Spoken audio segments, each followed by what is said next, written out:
और अब आता है सबसे दिलचस्प मोड़। आपने सिर्फ एक नुस्खा नहीं सीखा, आपने जैव उपलब्ध पोषक तत्व बनाने का मूल सिद्धांत समझा है। इसका राज फेरस सल्फेट में नहीं, बल्कि साइट्रिक एसिड के छोटे से क्रिस्टल में है, जो पौधे के लिए लोहे की दुनिया का दरवाजा खोलने वाली चाबी का काम करता है। आपने अपने हाथों से वह चीज बनाई है जिसे प्रयोगशालाओं में चीलेट कॉम्प्लेक्स कहा जाता है। और यह सिर्फ क्लोरोसिस का इलाज नहीं है, यह एक शक्तिशाली दोहरा वार है। आप एक साथ पौधे को पोषण भी दे रहे हैं और उसे बीमारियों से भी बचा रहे हैं। आप सिर्फ पानी नहीं दे रहे हैं, बल्कि आप अपने बगीचे को स्वास्थ्य और शक्ति लौटाते हुए एक वास्तविक चिकित्सा कर रहे हैं। तो संक्षेप में कहें तो फेरस सल्फेट और साइट्रिक एसिड का ये साधारण मिश्रण हमें एक अत्यधिक प्रभावी और किफायती उपाय देता है। यह लोहे की कमी को तेजी से दूर करने, पत्तियों को उनका गहरा हरा रंग वापस दिलाने और फंगल रोगों की रोकथाम में मदद करता है। यह वीडियो अंत तक देखने के लिए धन्यवाद। मुझे उम्मीद है कि यह सरल लेकिन शक्तिशाली नुस्खा आपके बगीचे को और भी सुंदर और फलोत्पादक बनाने में मदद करेगा। अगर आपको यह जानकारी उपयोगी लगी तो वीडियो को लाइक करना, चैनल को सब्सक्राइब करना ताकि आप नए बागवानी रहस्य न चूके, और घंटी के आइकन को दबाना न भूले।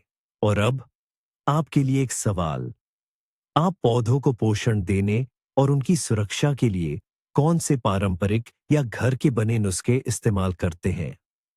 अपने आजमाए हुए नुस्खे कमेंट्स में साझा करें। आइए अनुभव साझा करें। तो आइए शुरुआत करते हैं अपने नुस्खे के मुख्य किरदार से। मुझे यकीन है आप में से कई लोगों के पास यह पहले से ही अपने घर या बगीचे के सामान की अलमारी में मौजूद होगा। यह है फेरस सल्फेट, जिसे आमतौर पर आयरन सल्फेट भी कहा जाता है। इसके ये खूबसूरत हरे नीले क्रिस्टल किसी भी अनुभवी माली के लिए जाने पहचाने होंगे। ये आपको लगभग हर बागवानी केंद्र या हार्डवेयर स्टोर में आसानी से मिल जाएगा, और इसकी कीमत तो बस नाम मात्र की होती है।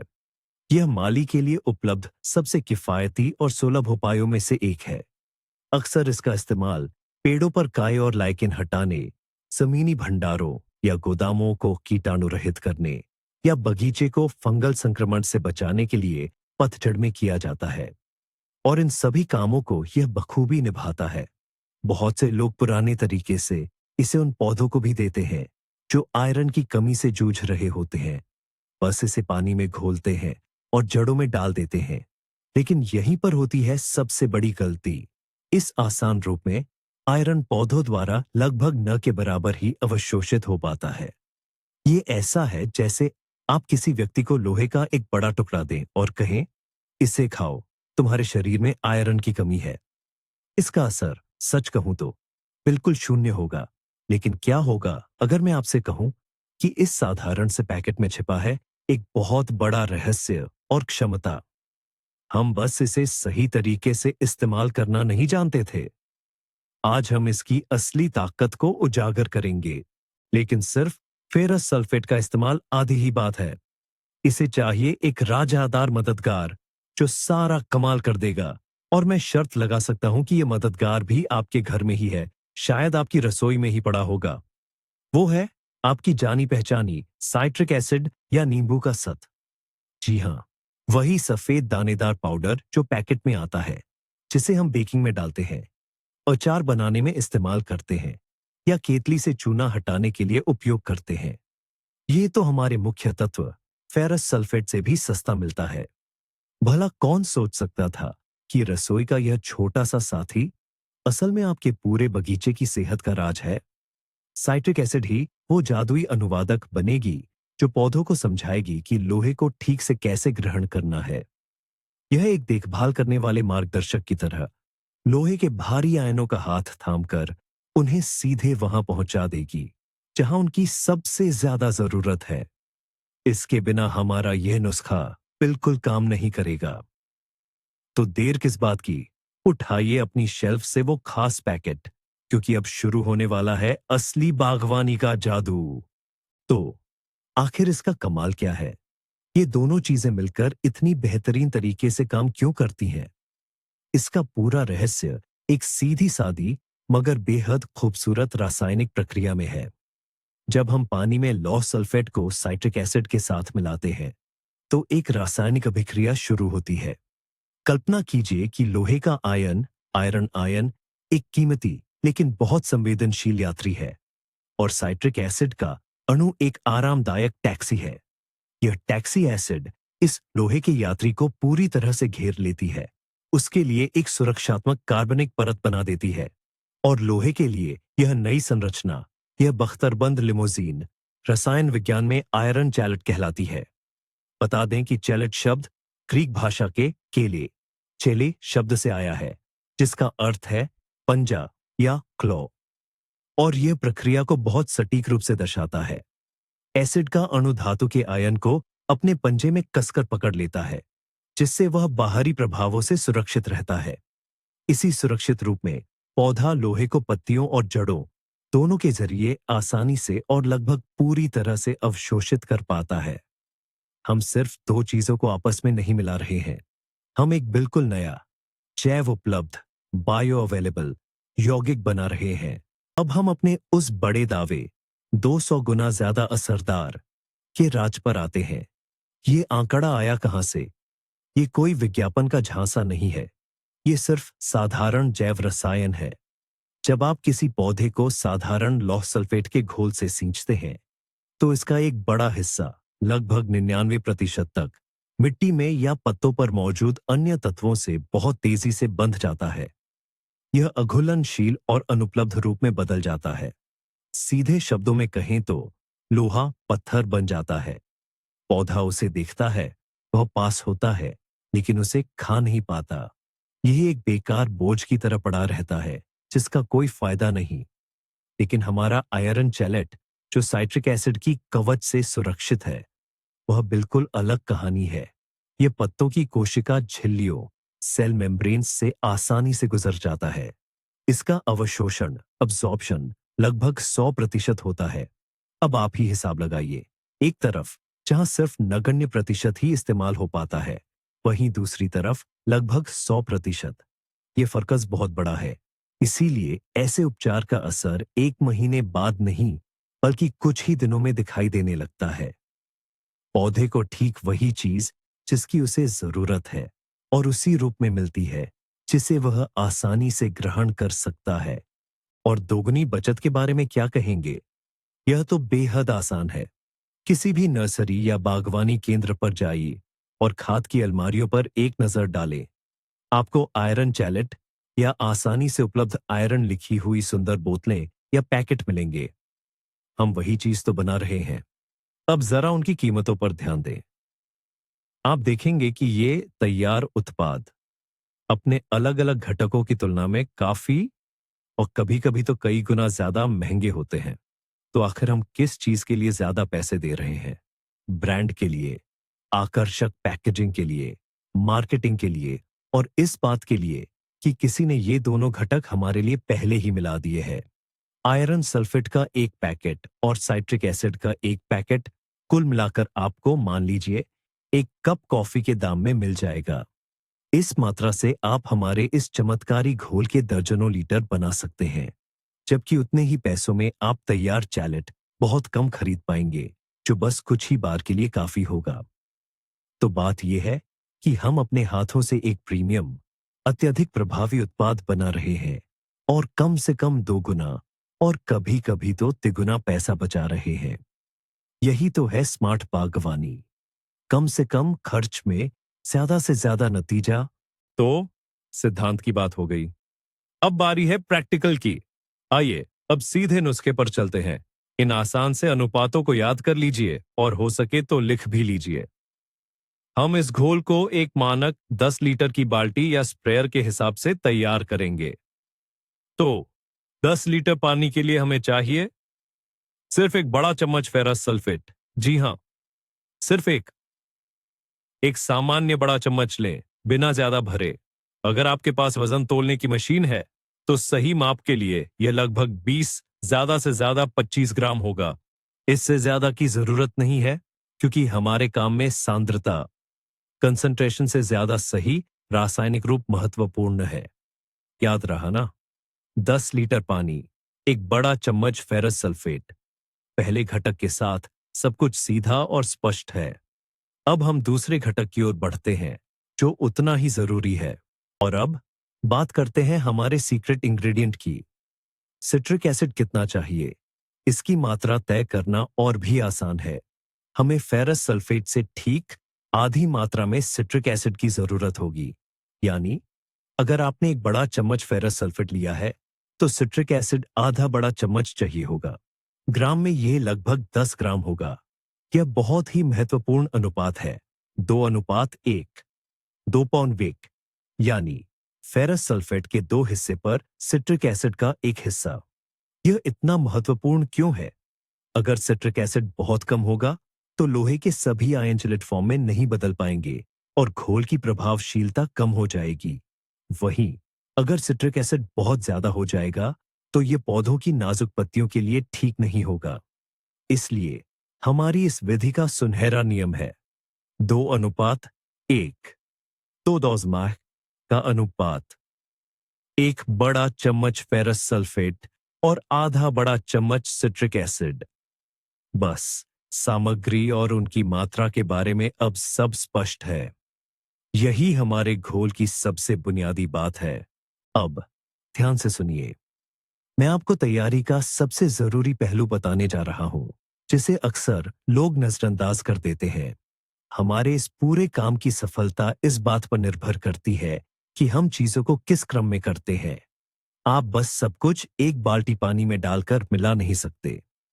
हमें असली रसायनज्ञों की तरह काम करना होगा। एक छोटी बोतल या जार लें, लगभग आधा लीटर का। उसमें थोड़ा गुनगुना पानी डालें, लगभग 40 से 50 डिग्री सेल्सियस। गुनगुने पानी में घुलने की प्रक्रिया काफी तेज हो जाती है। और अब यह है सबसे अहम पल। सबसे पहले हम इस जार में सिर्फ सिट्रिक एसिड डालेंगे। कॉपर सल्फेट नहीं, बल्कि सिट्रिक एसिड। ये बहुत जरूरी है। हमें सबसे पहले एक अम्लीय वातावरण बनाना है, जैसे हम अपनी टैक्सी को एक महत्वपूर्ण यात्री के लिए तैयार कर रहे हों। पानी को अच्छी तरह मिलाएं ताकि एसिड के सारे कण पूरी तरह घुल जाए। सुनिश्चित करें कि पानी बिल्कुल साफ हो गया है। यह पहला कदम सही रासायनिक प्रतिक्रिया की नींव है। जब अम्ल पूरी तरह घुल जाए और हमारा खट्टा घोल तैयार हो जाए, तो इसी जार में हम एक बड़ा चम्मच फेरस सल्फेट डालेंगे। इसे डालकर फिर से अच्छी तरह मिलाएं और यहीं से असली मजा शुरू होगा। आप अपनी आंखों से देखेंगे कि जिसकी हमने बात की थी, वह रासायनिक प्रक्रिया कैसे होती है। आपकी आंखों के सामने यह पारदर्शी घोल अपना रंग बदलना शुरू कर देगा। यह हल्का नारंगी हो जाएगा, बिल्कुल संतरे के रस जैसा। घबराइए मत, ये जंग नहीं है। ये इस बात का बिल्कुल सही संकेत है कि प्रतिक्रिया सही ढंग से हुई है। यह बने हुए आयरन सिट्रेट का रंग है, उसी चैलेटेड रूप का।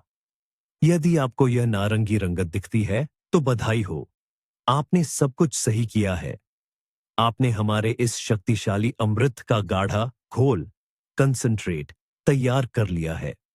अब बस आखिरी कदम उठाना बाकी है। जब हमारा नारंगी घोल तैयार हो जाए और उसमें सभी क्रिस्टल पूरी तरह घुल जाए, तब हम अपना मुख्य बर्तन लेते हैं।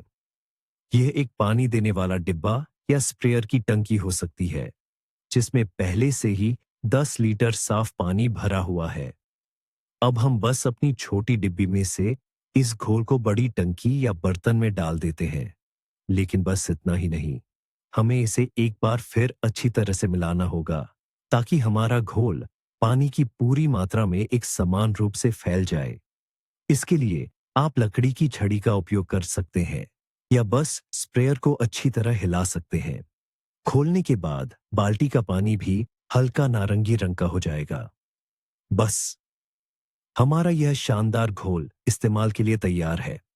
जैसा कि आप देख सकते हैं, इस पूरी प्रक्रिया में 5 मिनट से ज्यादा नहीं लगते, लेकिन ये 5 मिनट आपके बगीचे को जबरदस्त फायदा पहुंचाएंगे। आसान, तेज और अविश्वसनीय रूप से असरदार। आइए सुरक्षा और कुछ महत्वपूर्ण तकनीकी पहलुओं पर बात करें। भले ही हमारी सामग्री आम घरेलू चीजें हों, फिर भी कुछ बुनियादी सावधानियों का ध्यान रखना बहुत जरूरी है। रबर के दस्तानों का उपयोग करना अनिवार्य है। फेरस सल्फेट या हरा कसीस खासकर अपने सांद्रित रूप में त्वचा पर ऐसे जंग के दाग छोड़ सकता है जिन्हें हटाना मुश्किल हो, और यह आपकी त्वचा को रूखा भी कर सकता है। और दूसरा, उतना ही जरूरी नियम है, घोल बनाने के लिए केवल प्लास्टिक, कांच या एनामेल्ड बर्तनों का ही उपयोग करें। किसी भी धातु का प्रयोग न करें। जस्ती बाल्टी या एल्यूमिनियम के बर्तनों का इस्तेमाल बिल्कुल न करें। ऐसा क्यों?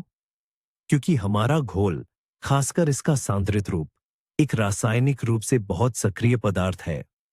धातु की सतह के संपर्क में आने पर यह घोल आपस में प्रतिक्रिया करने के बजाय धातु के साथ ही रासायनिक क्रिया करेगा। परिणाम स्वरूप आपको वह वांछित मिश्रण नहीं मिलेगा जिसकी हमें आवश्यकता है, और हमारा सारा प्रयास व्यर्थ हो जाएगा। प्लास्टिक की बाल्टी, कांच का जार या एनामेल्ड टब, इस काम में यही हमारे सबसे अच्छे साथी हैं। तो छिड़काव या उपचार करने का सबसे अच्छा समय कब होता है? यह सवाल बहुत अहम है, क्योंकि सिर्फ इसकी प्रभावशीलता ही नहीं, बल्कि पौधों की सुरक्षा भी इसी पर निर्भर करती है। सबसे अच्छा समय है सुबह जल्दी, सूरज उगने के ठीक बाद, जब धूप अभी हल्की और तेज नहीं होती, या फिर शाम को सूरज ढलने के बाद, जब दिन की गर्मी कम हो चुकी हो। इसके अलावा बादल वाला लेकिन हवा रहित मौसम भी एक बेहतरीन विकल्प है। सबसे जरूरी नियम यह है कि सीधे और तेज धूप में कभी भी छिड़काव न करें। ऐसा क्यों? दरअसल गर्मी में पत्तों पर गिरी पानी की बूंदें छोटी छोटी लेंस की तरह काम करती हैं, जो सूरज की रोशनी को एक जगह केंद्रित करती है। इससे पत्तियों पर सूक्ष्म जलन या छोटे छोटे दाग पड़ सकते हैं। और हमारा यह घोल भले ही हल्का हो, इसमें थोड़ा सा एसिड जरूर होता है। इसलिए पौधों को नुकसान पहुंचाने के बजाय सिर्फ फायदा पहुंचाने के लिए छिड़काव के लिए दिन का ठंडा समय या बादल वाला दिन ही चुने। सबसे अच्छा रहेगा अगर छिड़काव के बाद कम से कम कुछ घंटों तक बारिश न हो, ताकि घोल को पूरी तरह से सोखने का समय मिल जाए। आपके बगीचे के ढेरों पौधों के लिए यह उपचार किसी वरदान से कम नहीं है। तो आयरन की सबसे ज्यादा जरूरत किन पौधों को होती है? सबसे पहले और यकीनन बगीचे की रानी गुलाब। उन्हें अक्सर क्लोरोसिस की समस्या होती है, जिसमें उनके नए पत्ते लगभग सफेद पड़ जाते हैं। दूसरे नंबर पर है हाइड्रेंजिया, खासकर बड़े पत्तों वाले। उनके लिए पर्याप्त आयरन सिर्फ उनकी सेहत ही नहीं, बल्कि फूलों के गुच्छों के चमकीले और गहरे रंगों की भी गारंटी है। सभी फलदार पेड़ जैसे सेब, नाशपाती, बेर और चेरी इस पोषण के लिए आपको बहुत बहुत धन्यवाद देंगे। अंगूर भी इस उपचार के लिए एक और जरूरी उम्मीदवार है, क्योंकि उन पर क्लोरोसिस के लक्षण बहुत स्पष्ट होते हैं। पर अपने रसोई के बगीचे को नजरअंदाज न करें। सब्जियां जैसे टमाटर, खीरा, मिर्च और यहां तक कि स्ट्रॉबेरी भी आयरन चैलेट के पोषण से बहुत लाभ उठाती है। असल में ये आपके बाग बगीचे और रसोई के बगीचे में लगे लगभग सभी पौधों के लिए एक सार्वभौमिक अमृत है। तो हमारा घोल तैयार है और सही समय भी चुना गया है। अब बात करते हैं कि इसका इस्तेमाल कैसे करें। सबसे प्रभावी तरीका है पत्तियों पर छिड़काव करना। वैज्ञानिक भाषा में इसे पर्ण पोषण, फोलियर फीडिंग कहा जाता है। हम इस घोल को स्प्रेयर में डालते हैं, चाहे वह गुलाब के कुछ पौधों के लिए छोटा हाथ वाला स्प्रेयर हो या पूरे बगीचे के लिए बड़ा बागवानी स्प्रेयर। हमारी कोशिश होनी चाहिए कि पौधों की पत्तियों को दोनों तरफ से, यानी ऊपर और नीचे दोनों तरफ से समान रूप से भिगोया जाए। ये इतना महत्वपूर्ण क्यों है? क्योंकि पत्ती की सतह पर मौजूद छोटे छोटे छिद्रों, स्टोमेटा के माध्यम से आयरन चैलेट बहुत तेजी से अवशोषित होता है और सीधे पौधे के संवाहन तंत्र, वैस्कुलर सिस्टम में पहुंच जाता है। ये एक तरह की आपातकालीन सहायता है, जो कुछ ही घंटों में अपना असर दिखाना शुरू कर देती है। कुछ ही दिनों में आप अपनी नंगी आंखों से इसका परिणाम देख पाएंगे। पीली पड़ी पत्तियां फिर से हरी होने लगेंगी और पौधा अधिक जीवंत और स्वस्थ दिखेगा। पोषक तत्व को सीधे और तेजी से पौधे तक पहुंचाने का यह सबसे सीधा और प्रभावी तरीका है। लेकिन मात्रा का ध्यान रखें। हमारा यह घोल सिर्फ पानी नहीं है, बल्कि एक शक्तिशाली गाढ़ा, कंसंट्रेटेड साधन है। और जैसे किसी भी तेज दवा का अधिक इस्तेमाल ठीक नहीं होता, वैसे ही इसके साथ भी है। आयरन की ओवरडोज हालांकि दुर्लभ है, फिर भी इसके अच्छे परिणाम नहीं होते। तो इस तरह का उपचार कितनी बार करना चाहिए? यदि आप इसे केवल रोकथाम के लिए कर रहे हैं, ताकि आपके पौधे स्वस्थ और मजबूत रहे, तो पूरे सीजन में 1 या 2 बार पर्याप्त है। उदाहरण के लिए, सक्रिय वृद्धि की शुरुआत में मई-जून में 1 बार और दूसरी बार गर्मियों के बीच में। यदि आपको क्लोरोसिस के स्पष्ट लक्षण दिखते हैं, यानी आप अब उपचार कर रहे हैं, तो आप पौधों पर 2-3 बार छिड़काव कर सकते हैं, लेकिन निश्चित रूप से 10 से 14 दिनों के अंतराल पर। पौधे को दी गई खुराक को सोखने और उस पर प्रतिक्रिया करने का समय दें। इसे हर दिन पानी देने की जरूरत नहीं है। याद रखें, बागवानी में जैसे चिकित्सा में सबसे महत्वपूर्ण सिद्धांत है कोई हानि न पहुंचाना। कई लोग पूछेंगे कि क्या इस घोल को सीधे जड़ों में डाला जा सकता है? इसका जवाब है हाँ, बिल्कुल। पौधे चिलेटेड आयरन को अपनी जड़ों के माध्यम से भी आसानी से ग्रहण कर सकते हैं। यह तरीका भी साधारण फेरस सल्फेट से पानी देने की तुलना में कहीं ज्यादा असरदार होगा। लेकिन इसमें कुछ बातें ध्यान रखने वाली है। पहला, जड़ों में देने के लिए घोल की मात्रा बहुत ज्यादा लगेगी, खासकर अगर कोई बड़ा पेड़ हो। दूसरा, इस तरह से पानी देने का असर धीरे धीरे और देर से दिखेगा। लोहे को जड़ों से ऊपरी पत्तियों तक पहुंचने में समय लगता है। पत्तियों पर स्प्रे करना एक तरह से तत्काल सहायता है। आप दवा सीधे वहीं पहुंचाते हैं जहां इसकी जरूरत है, और इसका असर लगभग तुरंत होता है। जड़ों में पानी देना भविष्य के लिए एक योजनाबद्ध उपचार है जो लंबी अवधि में काम करता है। इसलिए अगर आपको क्लोरोसिस के साफ लक्षण दिख रहे हैं और आप तेज परिणाम चाहते हैं, तो निश्चित रूप से पत्तियों पर स्प्रे करना ही बेहतर है। लेकिन अगर आप मिट्टी की समग्र स्थिति में सुधार करना चाहते हैं, तो जड़ों में पानी भी दे सकते हैं। लोहे की कमी से लड़ने के अलावा हमारा ये घोल और क्या कर सकता है? इसका एक और बहुत बड़ा फायदा भी है। जैसा कि हम जानते हैं, फेरस सल्फेट एक बेहतरीन फफूंदनाशक है, यानी फफूंद से होने वाली बीमारियों से लड़ने का एक कारगर तरीका। और हमारे इस घोल में भी यह अपने इन गुणों को बरकरार रखता है। तो इसीलिए जब आप क्लोरोसिस के इलाज के लिए हमारे घोल का इस्तेमाल करते हैं, तो आप साथ ही साथ पौधों को कुछ ऐसी बीमारियों से भी बचा लेते हैं, जैसे कि पाउडरी मिल्ड्यू, पत्तों पर लगने वाले तरह तरह के धब्बे, सेब और नाशपाती में होने वाली स्कैब और अंगूर में डाउनी मिल्ड्यू। यकीनन अगर बीमारी पहले से ही गंभीर रूप ले चुकी है, तो यह विशेष फफूंदनाशकों के पूर्ण उपचार का विकल्प नहीं बन सकता, लेकिन एक ऐसे निवारक उपाय के तौर पर जो पौधे की रोग प्रतिरोधक क्षमता को बढ़ाता है और शुरुआती चरण में फफूंद के बीजाणुओं के विकास को रोकता है। हमारा ये घोल शानदार काम करता है। तो देखा जाए तो एक ही बोतल में आपको दोहरा फायदा मिलता है। हम पौधों को पोषण भी देते हैं और उनकी सुरक्षा भी करते हैं। तो आइए अब बागवानी से जुड़े एक बहुत ही प्रचलित पर पूरी तरह से बेकार मिथक को तोड़ते हैं। आपने जरूर सुना होगा या शायद खुद भी आजमाया होगा कि पेड़ों और झाड़ियों के नीचे पुराने जंग लगे हुए कीलें, डिब्बे या लोहे की कोई और चीज गाड़ दी जाए। पहली नजर में इसकी दलील बहुत ठोस लगती है। पौधे में लोहे की कमी है तो उसे लोहा दे दो। लेकिन अफसोस, यह तरीका ऐसे काम नहीं करता। जंग में मौजूद लोहा तथाकथित ट्राइवेलेंट त्रिसंयोजी यानी ऑक्सीकृत रूप में होता है। पौधों के लिए यह रूप बिल्कुल भी उपलब्ध नहीं होता। उस कील से पौधे को लोहे का एक छोटा सा कण भी मिल पाए, इसके लिए मिट्टी में बहुत जटिल और बेहद धीमी रासायनिक प्रक्रियाएं होनी जरूरी है। इसमें सालों और तो और कई दशक भी लग सकते हैं। कीलें गाड़कर आप असल में बस जमीन को मेटल स्क्रैप कबाड़ से भर रहे हैं। यह बिल्कुल ऐसा ही है जैसे अपनी प्यास बुझाने के लिए आप अपने बगल में पानी की एक सीलबंद बोतल रख लें। पानी तो है, लेकिन आप उसे पी नहीं सकते। वहीं चिलेट का हमारा तरीका ऐसा है, जैसे पौधे को वही पानी एक गिलास में उपयोग के लिए तैयार करके देना।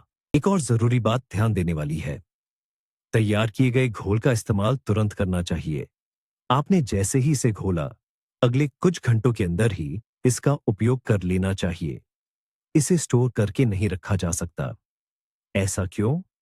समय के साथ नींबू साइट्रिक एसिड से बना हमारा चैलेट कॉम्प्लेक्स प्रकाश और ऑक्सीजन के संपर्क में आने पर टूटने लगता है। नारंगी रंग धीरे धीरे फीका पड़ने लगेगा और नीचे भूरा अवक्षेप तलछट दिखाई दे सकता है। इसका मतलब है कि लोहा फिर से अपने बेकार और अनुपयोगी रूप में बदल जाता है, जिसे पौधे अवशोषित नहीं कर पाते। ये घोल अपने लाभकारी गुण खो देता है। इसलिए उतना ही घोल तैयार करें जितना आप एक बार में उपयोग करने की योजना बनाते हैं। इसे पहले से बनाकर न रखें, खासकर एक हफ्ते के लिए। ताजा तैयार किया गया घोल ही सबसे ज्यादा प्रभावी होता है। ये ताजे निचोड़े हुए जूस की तरह है। अधिकतम लाभ पाने के लिए इसे तुरंत पीना चाहिए। और आखिर में, लेकिन शायद सबसे महत्वपूर्ण बात यह है, अपने पौधों पर ध्यान से नजर रखना सीखें। वे खुद ही आपको बता देंगे कि उन्हें कब मदद की जरूरत है। क्लोरोसिस के लक्षण बहुत विशिष्ट और आसानी से पहचाने जा सकते हैं। सबसे पहला और पक्का संकेत है टहनियों के ऊपरी सिरे पर नई पत्तियों का पीला पड़ना। इसमें पत्ती खुद पीली या सफेद पड़ जाती है, लेकिन उसकी नसें गहरे हरे रंग की रहती हैं, जिससे एक साफ जाली जैसा पैटर्न बन जाता है। यह लोहे की कमी का एक क्लासिक लक्षण है। अगर इस बीमारी को नजरअंदाज किया जाए, तो पुरानी पत्तियां भी पीली पड़ने लगेंगी, टहनियां सूखने लगेंगी और फूल फल झड़ जाएंगे। हालात गंभीर होने का इंतजार न करें। जैसे ही आप इन शुरुआती लक्षणों को नई पत्तियों पर देखें, तुरंत कार्रवाई करें। आप जितनी जल्दी हमारा उपचारात्मक उपचार करेंगे, पौधा उतनी ही तेजी से और आसानी से ठीक हो जाएगा और फिर से अपनी स्वस्थ उपस्थिति और भरपूर फसल से आपको प्रसन्न करेगा। अब आता है असली मजेदार हिस्सा, वो अहम मोड़। आपने सिर्फ एक नुस्खा नहीं सीखा है, आपने बायोपलब्ध पोषक तत्व बनाने का मूल सिद्धांत समझा है। इसका राज फेरस सल्फेट में नहीं, बल्कि साइट्रिक एसिड के उस छोटे से क्रिस्टल में है, जो पौधे के लिए लोहे की दुनिया का दरवाजा खोलने वाली चाबी का काम करता है। आपने अपने हाथों से वो बनाया है जिसे प्रयोगशालाओं में चीलेट कॉम्प्लेक्स कहा जाता है। और ये सिर्फ क्लोरोसिस का इलाज नहीं है, यह एक शक्तिशाली दोहरा वार है। आप एक साथ पौधे को पोषण भी दे रहे हैं और उसे बीमारियों से भी बचा रहे हैं। आप सिर्फ पानी नहीं दे रहे, आप असली चिकित्सा कर रहे हैं। अपने बगीचे को सेहत और ताकत लौटा रहे हैं। तो संक्षेप में कहें तो फेरस सल्फेट और साइट्रिक एसिड का यह साधारण मिश्रण हमें एक सुपर प्रभावी और किफायती उपाय देता है। यह लोहे की कमी को तेजी से दूर करने, पत्तियों को गहरा हरा रंग वापस दिलाने और फंगल रोगों से बचाव में मदद करता है। यह वीडियो आखिर तक देखने के लिए आपका धन्यवाद। मुझे उम्मीद है कि यह आसान लेकिन शक्तिशाली नुस्खा आपके बगीचे को और भी खूबसूरत और फलदार बनाने में मदद करेगा। अगर यह जानकारी आपके लिए उपयोगी थी, तो वीडियो को लाइक करना न भूलें। नए बागवानी रहस्यों को न छोड़ने के लिए चैनल को सब्सक्राइब करें और घंटी के आइकॉन को दबाएं। अब आपके लिए एक सवाल, आप पौधों को पोषण और सुरक्षा देने के लिए कौन से पारंपरिक या घर पर बने उपायों का इस्तेमाल करते हैं? अपने आजमाए हुए नुस्खों को कमेंट्स में शेयर करें। चलिए अनुभव का आदान प्रदान करते हैं।